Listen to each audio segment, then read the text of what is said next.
সকলোকে চালম। সকলোৰে ভালনে? আহক আমি সকলো ইয়ুবৰ পুস্তকলৈ যাওঁ। ইয়ুব প্ৰতিষ্ঠিত আছিল, ঐশ্বৰ্যৱান আছিল, আত্মিক আছিল। কিছুমানৰ ধন থাকে কিন্তু আত্মিকতা নাথাকে, আৰু কিছুমানৰ আত্মিকতা থাকে কিন্তু ধন নাথাকে। আত্মিকতা আছে যদি ধন নাই, ধন আছে যদি আত্মিকতা নাই। এই দুয়োটাৰে দ্বাৰা ঈশ্বৰৰ মহিমা কৰিবলৈ পোৱাটো অদ্ভুত কথা। তেনেকুৱা এটা অদ্ভুত সাক্ষ্য আছিল ইয়ুবৰ, যিটো আমি ইয়ুবৰ জীৱনত দেখিছোঁ। তেওঁৰ ধন সম্পত্তিতকৈ অধিক গুৰুত্বপূৰ্ণ সম্পত্তি আছিল তেওঁৰ সন্তানসকল। ইয়ুবে নিজৰ সন্তানকেইটাৰ লালন পালন কেনেদৰে কৰিছিল তাক আমি বিগত দিনবোৰত ধ্যান কৰিছিলোঁ। প্ৰতিদিনে অতি ৰাতিপুৱাতে উঠি নিজৰ সন্তানসকলৰ কাৰণে প্ৰাৰ্থনা কৰি প্ৰাৰ্থনাৰ বেৰা বান্ধোতা আৰু সদায় তেওঁলোকৰ বাবে ঈশ্বৰৰ সন্মুখলৈ গৈ বলিদান উৎসৰ্গ কৰোতা এজন আত্মিক ব্যক্তি আছিল ইয়ুব। ইয়ুব যি ঐশ্বৰ্যৱান আছিল, ইয়ুব যিজন সিদ্ধ আছিল, এদিন শয়তানে হঠাতে আহি সেই ইয়ুবৰ পৰীক্ষা কৰিছিল, ইয়ুবৰ ওপৰত আক্ৰমণ কৰিছিল। ইয়ুবৰ ওপৰত শয়তানে আক্ৰমণ কৰিছিল। শয়তানে কেতিয়া আক্ৰমণ কৰে? মন দি চালে জানিব পৰা যায়। ইয়ুব যেতিয়া সমৃদ্ধিশালী আছিল, দ্বিতীয়তে ইয়ুব যেতিয়া আনন্দিত আছিল, তৃতীয়তে ইয়ুবৰ যেতিয়া উগুল থুগুল লাগিছিল। প্ৰথম তেওঁ যেতিয়া সমৃদ্ধিশালী আছিল, দ্বিতীয়তে তেওঁ যেতিয়া আনন্দিত আছিল, তৃতীয়তে তেওঁৰ যেতিয়া উগুল থুগুল লাগি আছিল। তেওঁৰ উগুল থুগুল কিয় লাগিছিল এই বিষয়ে আমি আগলৈ আলোচনা কৰিম। মনোযোগেৰে শুনিব। সৰ্বপ্ৰথমে তেওঁ সমৃদ্ধিশালীৰ অভিজ্ঞতা পাইছিল। আহক চাওঁ বাইবেলত কি কৈছে। ইয়ুব 1:10 আপুনি তেওঁৰ চাৰিওফালে আৰু তেওঁৰ ঘৰৰ সৰ্বস্বৰ চাৰিওফালে জানো বেৰা দিয়া নাই? আপুনি তেওঁৰ হাতৰ কাৰ্যবোৰ আশীৰ্বাদযুক্ত কৰিলে, আৰু তেওঁৰ সম্পত্তিও দেশত বৃদ্ধি পালে। শয়তানে ঈশ্বৰক কৈছিল, আপুনি ইয়ুবক বহুত আশীৰ্বাদ কৰিলে। তেওঁ যি কাম কৰে সেই কামক আপুনি উপচি পৰাকৈ আশীৰ্বাদ কৰিছে। ঈশ্বৰে মোৰ কামক আশীৰ্বাদ কৰক, যি কাৰ্য কৰোঁ তাক ঈশ্বৰে আশীৰ্বাদ কৰক, এই বুলি কোৱাসকলে হাত দাঙকচোন। ৰাইট? তেন্তে কি কৰিব লাগে? আমাৰ কামত যদি ঈশ্বৰৰ আশীৰ্বাদ লাগে তেন্তে আমি কি কৰিব লাগে? শুই যাব লাগে। বিশ্বাস কৰা সকলে হাত তালি দিয়কচোন। বৰ মনোযোগেৰে শুনি আছে আপোনালোকে। যদি আমাৰ কাৰ্যত আমাক আশীৰ্বাদ লাগে তেন্তে আমি কি কৰিব লাগে? ডাঙৰকৈ কওক। প্ৰাৰ্থনা কৰিব লাগে। এয়াইতো হৈছে এটা পৰিয়ালত হোৱা কাজিয়াৰ কাৰণ। এদিন এজন স্বামীয়ে আহি মোক কৈছিল, মোৰ পত্নীৰ কাৰণে প্ৰাৰ্থনা কৰক। কি প্ৰাৰ্থনা কৰিম মই? তাই কেৱল প্ৰাৰ্থনাই কৰি থাকে। এয়া কি? আপুনি বুজি পালেনে? এজন স্বামীয়ে আহি কৈছে, মোৰ পত্নীৰ কাৰণে প্ৰাৰ্থনা কৰি দিয়ক। কি কাৰণে প্ৰাৰ্থনা কৰিব লাগে? তাই সদায় কেৱল প্ৰাৰ্থনাহে কৰি থাকে, সেইকাৰণে। প্ৰাৰ্থনা কৰা পত্নীৰ কাৰণে মইনো কি প্ৰাৰ্থনা কৰিম? পালক মহোদয়, বিয়াৰ পাছত যদি সদায় প্ৰাৰ্থনা কৰি থাকে তেন্তে ঘৰৰ কাম কোনে কৰিব? অন্য বিষয়বিলাকৰ যত্ন কোনে ল'ব? মোৰ পত্নীয়ে আন একো কাম নকৰে, কেৱল প্ৰাৰ্থনা কৰাই তেওঁৰ কাম। এতিয়া আপুনি কওকচোন, যদি ঈশ্বৰে আমাৰ কামক আশীৰ্বাদ কৰিব লাগে তেন্তে আমি কি কৰিব লাগে? কওকচোন। প্ৰাৰ্থনা কৰিব লাগে, কাম কৰিব লাগে, কাম। তাত কি লিখা আছে? ইয়ুবৰ হাতৰ কাৰ্যবোৰ ঈশ্বৰে আশীৰ্বাদ কৰিলে। তাৰমানে ইয়ুব কাম কৰা ব্যক্তি আছিল, এলেহুৱা হৈ শুই থকা ব্যক্তি নাছিল। ইয়ুব পৰিশ্ৰমী আছিল। মোৰ বহুতো টকা আছে, মই এজন সিদ্ধ ব্যক্তি, ঘৰত বহি বহিয়ে মই খাব পাৰোঁ, ইমান টকা মোৰ আছে, তেন্তে মই কিয় কাম কৰিব লাগে? তেনেকুৱা চিন্তা কৰা ব্যক্তি ইয়ুব নাছিল। শয়তানে কৈছে ইয়ুব কাম কৰা ব্যক্তি আছিল, তেওঁ পৰিশ্ৰম কৰা ব্যক্তি আছিল। আমাৰ মাজত কিছুমান লোক আছে যিসকলে আনৰ হতুৱাই কাম কৰায় কিন্তু নিজে নকৰে। এয়া সঁচা নহয়নে বাৰু? সঁচা কওক, এয়া সঁচা নহয়নে? এটা উদাহৰণ দিছোঁ, ভনীসকলে বেয়া নাপাব। মই আপোনালোকক বুজাবলৈ এটা উদাহৰণ দিছোঁ। নিজৰ ভাই এজনে কৈছে বুলি ভাবিব আৰু বেয়া নাপাব। আমাৰ ঘৰত সকলোতকৈ সুস্থ কোন থাকে ক'ব পাৰিবনে? স্বামী, পত্নী, মা, দেউতা, সন্তান, ঘৰত কাম কৰা বাইজনী। এওঁলোক সকলোৰে ভিতৰত সকলোতকৈ সুস্থ কোন থাকে? হয়নে? তেনেকুৱাইনে? সকলোতকৈ সুস্থ হৈ থকা ব্যক্তিজন কোন? ঘৰত কাম কৰা বাইজনী। স্বামী কঁকালত ধৰি বহি আছে চাগৈ, আৰু পত্নীয়ে মূৰত ধৰি। স্বামীয়ে কঁকালত ধৰি আৰু পত্নীয়ে মূৰত ধৰি বহাৰ কাৰণ কি? কাৰণ তেওঁলোকৰ কাম কৰা বাইজনীয়ে কৰিছে। ঘৰত কাম কৰা বাইজনীটো সুস্থ হৈ আছে, আনহাতে এওঁলোকে ঔষধ খাই খাই জীয়াই আছে। ঘৰত কাম কৰা বাইজনীটো সুস্থ হৈ আছে, এওঁলোকে কিন্তু হস্পিটাললৈ অহা যোৱা কৰি আছে। প্ৰশ্ন হৈছে, এওঁলোকৰ স্বাস্থ্য কিয় নষ্ট হ'ল আৰু কাম কৰা বাইজনীৰ স্বাস্থ্য কিয় ভাল? এওঁলোকে যি কাম কৰিব লগা আছিল সেইবোৰ এওঁলোকে কৰি আছে নে কৰাই আছে? আপুনি কওকচোন। ময়ো তাকেই কৈ আছোঁ। ইয়োবে নিজৰ হাতেৰে পৰিশ্ৰম কৰিছিল। সেই কথা শয়তানেও আনকি স্বীকাৰ কৰিছে। ইয়োব ঐশ্বৰ্যৱান আছিল, তথাপিও ইয়োবৰ অপাৰ সম্পত্তি আছিল, তথাপিও তেওঁ নিজৰ হাতেৰেই পৰিশ্ৰম কৰিছিল। ঈশ্বৰে পৰিশ্ৰম কৰা হাতক আশীৰ্বাদ কৰিছিল, বহি বহি খোৱাসকলৰ হাতক নহয়। বুজি পাইছেনে? বাইবেলে কৈছে এই হাতেৰে পৰিশ্ৰম কৰা লোকসকলৰহে ভোকৰ ভাতসাজ পেটলৈ যাব পাৰে। ইয়াৰ অৰ্থ হৈছে যিসকলে কাম কৰে তেওঁলোকেহে আহাৰ কৰক, কাম নকৰাসকলে আহাৰ নকৰক। তেওঁলোকে আহাৰ কৰিবলৈ যোগ্য নহয়, বাইবেলে কৈছে। শুনক ভাই ভনীসকল, ঈশ্বৰে ইয়োবক আশীৰ্বাদ কিয় কৰিছিল জানেনে? সেই ইয়োব পৰিশ্ৰম কৰা লোক আছিল। পৰিশ্ৰম কৰা লোকসকলক দেখি আৰু 10জনে কাম কৰে। বাইবেলত আপুনি মন কৰিলে দেখিব যে ঈশ্বৰে পৰিশ্ৰমী লোকসকলকহে মনোনীত কৰিছিল, তেওঁলোককহে ঈশ্বৰে পৃথক কৰিছিল আৰু তেওঁলোককহে আশীৰ্বাদ কৰিছিল। হয়নে নহয় বাৰু? দাউদ যেতিয়া মেৰপালক আছিল, তেওঁ নিজৰ দায়িত্ব ভালদৰে পালন কৰি আছিল। সেই সময়ত চামুৱেলে তেওঁক মাতিলে। মুচিয়ে যেতিয়া ভেড়াবোৰ চৰাই আছিল, তেতিয়া ঈশ্বৰে তেওঁক দৰ্শন দিছিল। যেতিয়া গিদিয়নে ঘেঁহু ধান মাৰি আছিল, তেতিয়াই ঈশ্বৰে তেওঁক মাতিলে। পিতৰ জাকুব জোহনে যেতিয়া মাছ মাৰি আছিল, যেতিয়া জাল মেলি আছিল, তেতিয়া যীশুখ্ৰীষ্টে তেওঁলোকক পাছে পাছে যাবলৈ মাতিলে। এইদৰে বাইবেলত আমি যেতিয়াই চাওঁ তেন্তে দেখিবলৈ পাওঁ যে ঈশ্বৰে তেওঁলোককহে মাতিছে যিসকলে পৰিশ্ৰম কৰে, তেওঁলোকক পৃথক কৰি অধিক আশীৰ্বাদ কৰিলে। তাৰমানে ঈশ্বৰক কামচোৰ আৰু এলেহুৱা লোকক নালাগে, শুই থকাসকলক, পৰিশ্ৰম নকৰাসকলক, বহি বহি খোৱা লোকসকলক নালাগে। ঈশ্বৰক পৰিশ্ৰমী লোক লাগে। ঈশ্বৰক কাম কৰোৱা লোকক নালাগে, নিজেও কাম কৰি আনৰ হতুৱাই কাম কৰোৱা লোককহে প্ৰয়োজন। গতিকে ইয়োব পৰিশ্ৰমী আছিল। আপোনাৰ মনত আছেনে এলিছাই যেতিয়া পথাৰত কাম কৰি আছিল, তেতিয়াই এলিয়াই আহি নিজৰ কম্বল এলিছাৰ ওপৰত দিছিল। এলিছাৰ নিজৰ কেইবা হেক্টৰো মাটি আছিল। তেওঁ নিজ পিতৃৰ একমাত্ৰ পুত্ৰ আছিল, ধনৱান আছিল। কিন্তু ইয়াত এলিছাৰ দেউতাকে কি কৰি আছে? এটাহে ল'ৰা আছে মোৰ, কিয় তাক মই পৰিশ্ৰম কৰাওঁ? ঘৰত বহুৱাই এনেই আহাৰ খাবলৈ দিয়া নাই।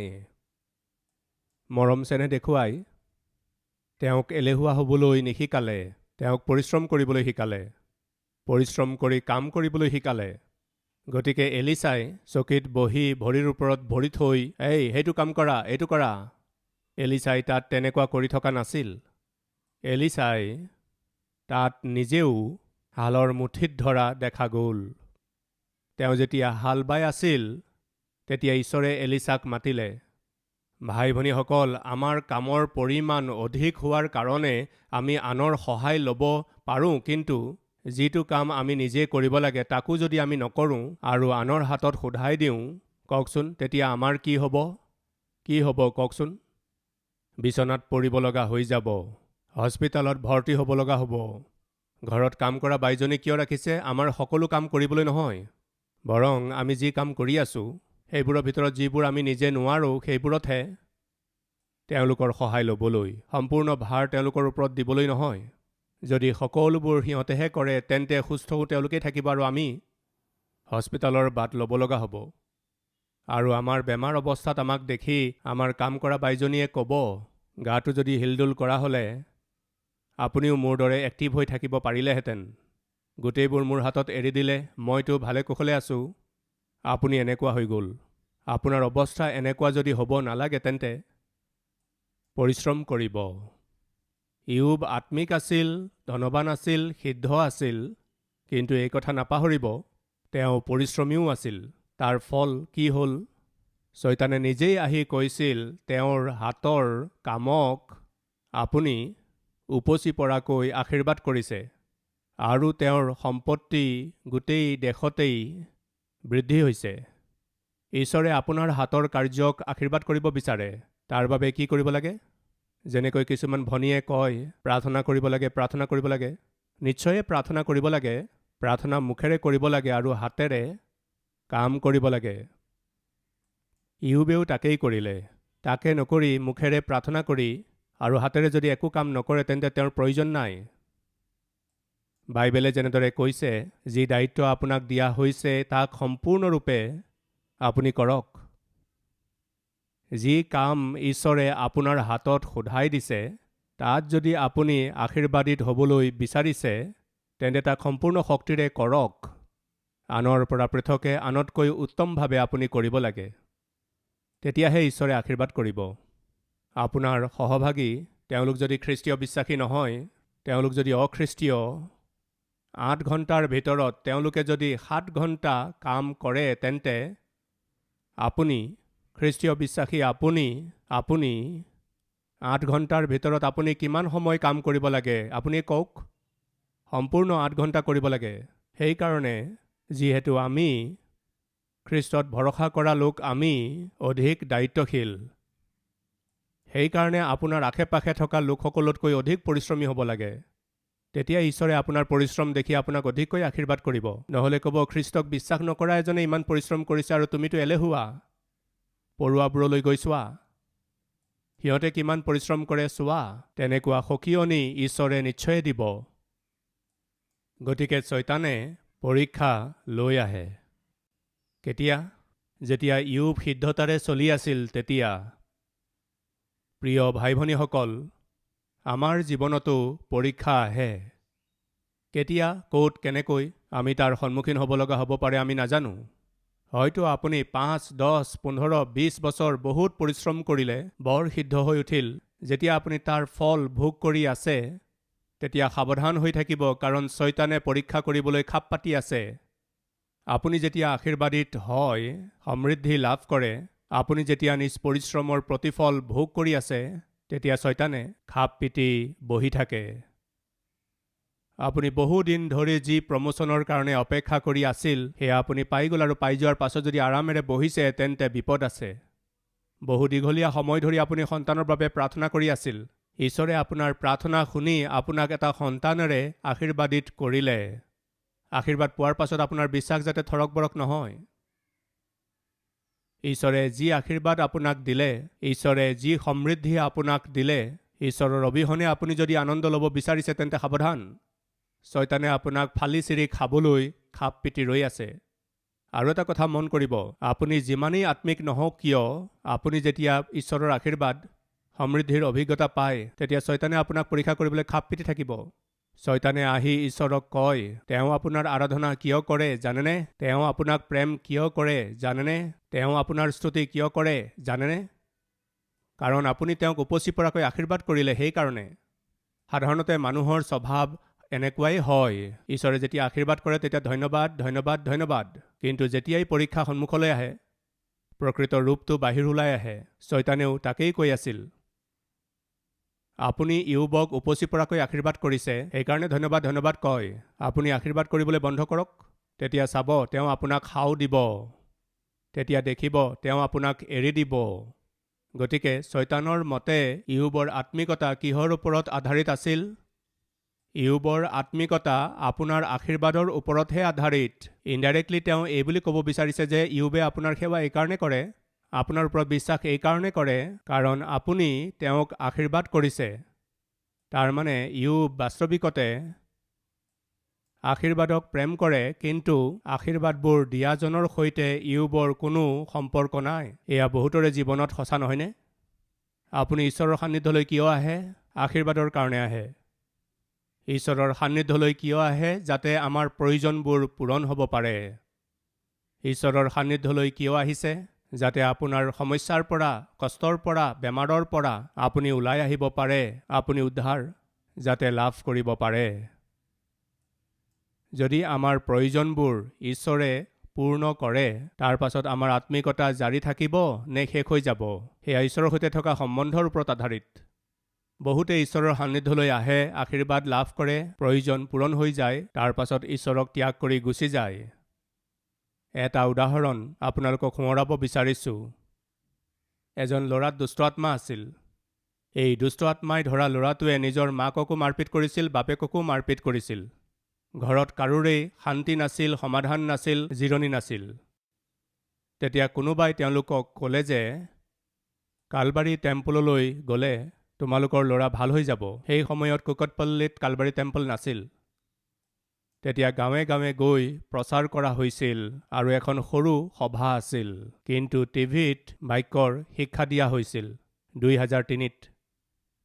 গতিকে এইদৰে এদিন সেই ল'ৰাজনক সেই সৰু সভাখনত লৈ আহিছিল। সি তালৈ আহোঁতে বৰ শান্তিৰে বহি আছিল।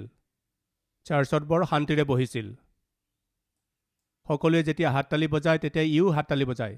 সেই গীত গানটো নাজানিছিল, অখ্ৰীষ্টীয় আছিল, কিন্তু সকলোৱে হাততালি বজাওঁতে ইও হাততালি বজাইছিল। হাততালিটো বজাব পাৰে। ইও হাততালি বজাইছিল, মাকেও হাততালি বজাইছিল, বাপেকেও হাততালি বজাইছিল। ইয়াক হাততালি বজোৱা দেখিলে মাক বাপেক আচৰিত হৈ গৈছিল। আৰে ই কি কৰি আছে? আমাক মাৰপিট কৰি থকাজনে ইয়াত আহি হাততালি বজাইছে। গতিকে আৰাধনালয়তো হাততালি আৰু ঘৰলৈ গৈ মাক বাপেকক মাৰপিট। আৰাধনাৰ পাছত ঘৰলৈ গৈ পোৱাৰ পাছতেই আৰম্ভ মাৰপিট কৰা। যেতিয়াই মই চাইছিলোঁ, দেখিছিলোঁ চাৰ্চত, মণ্ডলীত, আৰাধনাত অহা প্ৰথম পৰিয়ালটো এইটোৱেই আছিল। সকলোতকৈ আগৰ চিটত বহা লোক এওঁলোকেই আছিল। কিয়? কাৰণ ল'ৰাটো যেতিয়া চাৰ্চলৈ আহে তেতিয়া ঠিক হৈ থাকে আৰু বাহিৰলৈ গ'লেই বৰ আমনি কৰে, দুষ্ট আত্মা আহি যায়। অৱশেষত মোৰ ওচৰলৈ আহি কয়, আমি ঘৰলৈ যাব নিবিচাৰোঁ কাৰণ আমি মাৰ খাব নিবিচাৰোঁ। চাৰ্চত এটুকুৰা অকণমান ঠাই দিয়ক, কি কৰিব লাগে? আমি ইয়াতে থাকি যাম। এটুকুৰা সৰু ঠাই আমি তেওঁলোকক দিলোঁ। তেওঁলোক তাতেই থাকিল। তেওঁলোক চাৰ্চত থাকোঁতে সেই ল'ৰাটো কিমান যে ভাল ল'ৰা আছিল। এয়া শয়তানৰ এটা পদ্ধতি, এয়া শয়তানৰ এটা চলনা। কৈ আছোঁ, আহক চাওঁ। প্ৰথম অধ্যায় 12 পদ।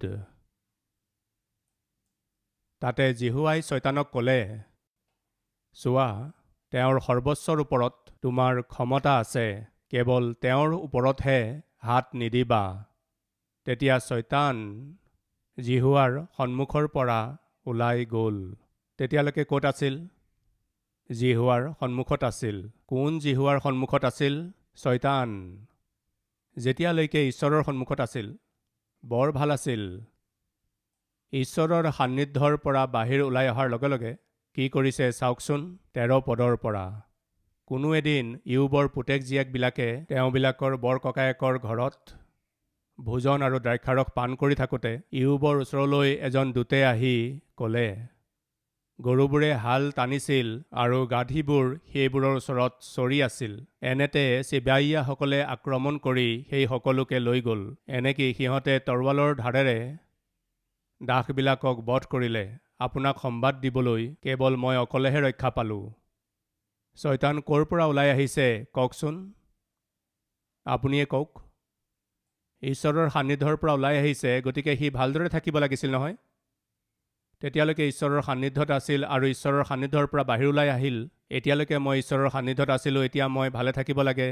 তেওঁ পবিত্ৰ ঈশ্বৰ, তেওঁ ধাৰ্মিক, তেওঁ ন্যায়বান, ভাল, মংগলময়, সকলো দেখি থকা আৰু জনা ব্যক্তি। এই বুলি ভাবি যেতিয়া তেওঁ ঈশ্বৰৰ সান্নিধ্যৰ পৰা ওলাই আহিল, তেতিয়া সি ভালদৰে থাকিব লাগিছিল নহয়? ঠিককৈ থাকিব লাগিছিল। ন্যায়বান হ'ব লাগিছিল, সিদ্ধ হ'ব লাগিছিল, ভালে থাকিব লাগিছিল, সেয়া হ'ব নোৱাৰে। কিয়? শয়তানৰ দ্বাৰা সেয়া হ'ব নোৱাৰে। তেনেকৈয়ে শয়তানক অনুকৰণ কৰা লোকসকলৰ দ্বাৰাইও সেয়া সম্ভৱ হ'ব নোৱাৰে। যেতিয়ালৈকে ঈশ্বৰৰ সান্নিধ্যত থাকে, যেতিয়ালৈকে গীত গান হৈ থাকে, যেতিয়ালৈকে প্ৰাৰ্থনা চলি থাকে, যেতিয়ালৈকে বাক্য পঢ়ি থাকে, যেতিয়ালৈকে বাক্য শুনি থাকে, কিন্তু ঈশ্বৰৰ সান্নিধ্যৰ পৰা বাহিৰ ওলাই অহাৰ লগে লগে তাৰ শয়তানী বুদ্ধি জাগি উঠিবলৈ ধৰে। আকৌ শয়তানৰ ছত্ৰ ছায়াতেই থাকিবলৈ ধৰে। শয়তানৰ কথাহে শুনে, মানে আৰু কৰে, কাৰণ তাত শয়তানৰ প্ৰভুত্ব আছে। তেতিয়ালৈকে ঈশ্বৰৰ সান্নিধ্যত আছিল, ঈশ্বৰৰ সান্নিধ্যৰ পৰা বাহিৰ ওলাই আহিয়েই কি কৰে? বেয়া কাম কৰে। কি কৰে? হানি কৰে। কি কৰে? লোকচান কৰে। কি কৰি আছে? এজন সৰল লোকক নষ্ট কৰি আছে। তেওঁ পৰিশ্ৰমেৰে উপাৰ্জন কৰা টকা পইচাবোৰ, ধন সম্পত্তিক সম্পূৰ্ণকৈ শেষ কৰি পেলালে। এয়া কি? শয়তানৰ বুদ্ধি। ঈশ্বৰৰ সান্নিধ্যত আছে তেতিয়ালৈকে ঠিক আছে। ঈশ্বৰৰ সান্নিধ্যৰ পৰা বাহিৰ ওলাই আহিলেই বছ, তাৰ আচল ৰূপ বাহিৰ ওলাই আহে। তাৰ গুণবোৰ প্ৰকাশ হৈ পৰে। তাৰ দুষ্টতা বাহিৰ হৈ আহে। আমাৰ মাজত তেনে লোক নাইনে বাৰু? লাগিলে টিভিতেই শুনি আছে বা ছ'চিয়েল মিডিয়াত শুনি আছে, য'ৰ পৰা হ'লেও আপুনি মোৰ কথা শুনি আছে, তেওঁলোকত এনে লোক নাইনে? মোৰ কথা শুনি থকা লোকসকলত কিমান এনে লোক আছে যাত শয়তানৰ এই গুণবোৰ নাই? যেতিয়ালৈকে ঈশ্বৰৰ সান্নিধ্যত থাকে তেতিয়ালৈকে আত্মিক পৰিপূৰ্ণতা, ভক্তিৰ পৰিপূৰ্ণতা, শ্ৰদ্ধাৰ পৰিপূৰ্ণতা, ইমান ভালদৰে কথা কয়, ইমান শান্তিৰে বহে, বৰ মনোযোগেৰে বাক্য শুনে, কিন্তু ঈশ্বৰৰ সান্নিধ্যৰ পৰা বাহিৰ ওলাই গ'লেই হৈ গ'ল। বেছি দূৰ যাব নালাগে, নিজৰ ঘৰৰে কথা লৈ লওকচোন। যেতিয়া প্ৰাৰ্থনা কৰে ইমান ভালদৰে প্ৰাৰ্থনা কৰে, বৰ মনোযোগেৰে বাক্য পঢ়ে, বাছ ইমানেই। প্ৰাৰ্থনা কৰা শেষ হোৱাৰ লগে লগে, বাইবেল পঢ়া শেষ হোৱাৰ লগে লগে বাইবেলখন থলে আৰু আকৌ আৰম্ভ।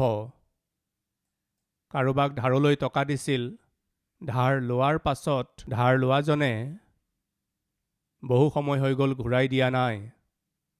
বিচাৰি বিচাৰি ধাৰ দিয়া লোকজনে ধাৰ লোৱাজনৰ ঘৰলৈ যায়। ঘৰলৈ গৈ দেখে যে সেই ব্যক্তিজনে বাইবেল পঢ়ি আছে। বাইবেল পঢ়ি থকাৰ সময়ত এই ধাৰ দিয়া ব্যক্তিজনে কয়, আৰে কি? আৰু কিমান দিন লাগিব?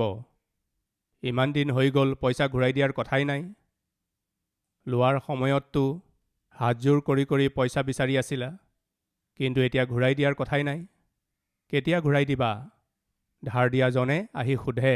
এই ব্যক্তিজনৰ হাতত কি আছে? কওকচোন? বাইবেল। তুমি শুনি পোৱা নাই নেকি? কেতিয়া দিবা? মোৰ টকা কেতিয়া ঘূৰাই দিবা? হাতত কি আছে? বাইবেল। কি কৰি আছে? পঢ়ি আছে। লাহেকৈ উঠিল আৰু বাইবেলখন থবলৈ গ'ল। ধাৰ দিওঁতাজনে কয়, ৰ'বা, বাইবেলখন লৈ থাকা, একো নহয়। 10,000হে, একো কথা নাই। আৰু অলপ লৈ লোৱা। তুমি চাগে ব্যাকুলতাত আছা, এতিয়া একো নাই। ইয়াৰ অৰ্থ কি হ'ল? এওঁৰ হাতত যেতিয়ালৈকে বাইবেল আছে ঠিক আছে। বাইবেলখন হাতত নাথাকিলে এই মানুহজন বেলেগেই হৈ যায়। এনেকুৱা আত্মিকতা আমি জগতখনক দেখুৱাই আছোঁ নেকি? কিন্তু আমাৰ মাজত এনেকুৱা লোকো আছে। যেতিয়ালৈকে প্ৰাৰ্থনা কৰি আছে তেতিয়ালৈকে ভাল। যেতিয়ালৈকে হাতত বাইবেল লৈ পঢ়ি আছে তেতিয়ালৈকে বৰ ভাল। বাইবেল পঢ়া শেষ হোৱাৰ লগে লগে, প্ৰাৰ্থনা কৰা শেষ হোৱাৰ লগে লগে নাজানো ক'ৰ পৰা পুৰণি মানুহটো বাহিৰ ওলাই আহে। নাজানো ক'ৰ পৰা সেই খং বাহিৰ ওলাই আহে। নাজানো ক'ৰ পৰা সেই খং বাহিৰ ওলাই আহে। সেই উত্তেজনা বাহিৰ ওলাই আহে। আচল স্বভাৱটো বাহিৰ ওলাই আহিবলৈ ধৰে।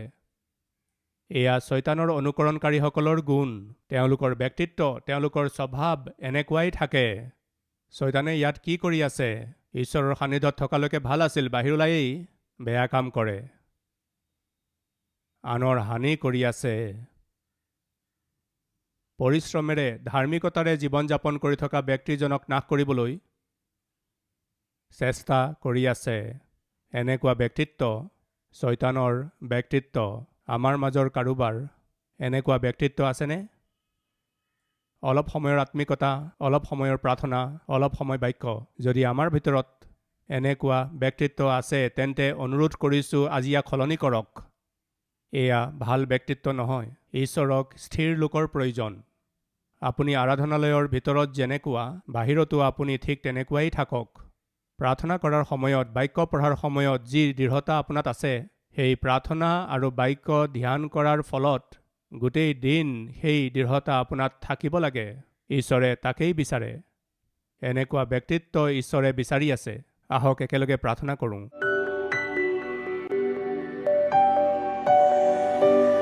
মহান পবিত্ৰ প্ৰেমময় পিতৃ ঈশ্বৰ, শয়তানে কয় আপুনি তেওঁক আশীৰ্বাদ কৰিছে, সেইকাৰণেহে আত্মিকতা দেখুৱাই আছে। আশীৰ্বাদবোৰ উভতাই লওকচোন। তেওঁ আপোনাক নিন্দা কৰিব।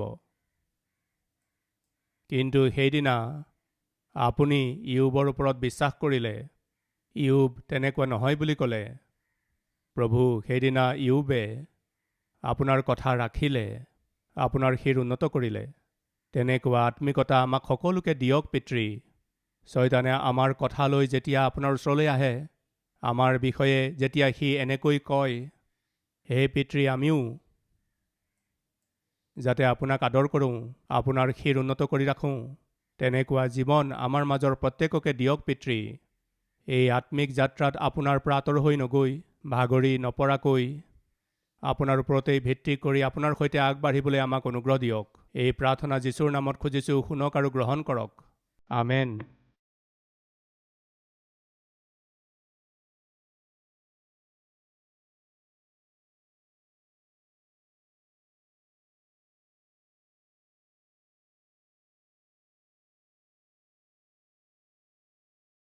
हमारा address Calvary, post box number 30, Kukatpally, Hyderabad 72।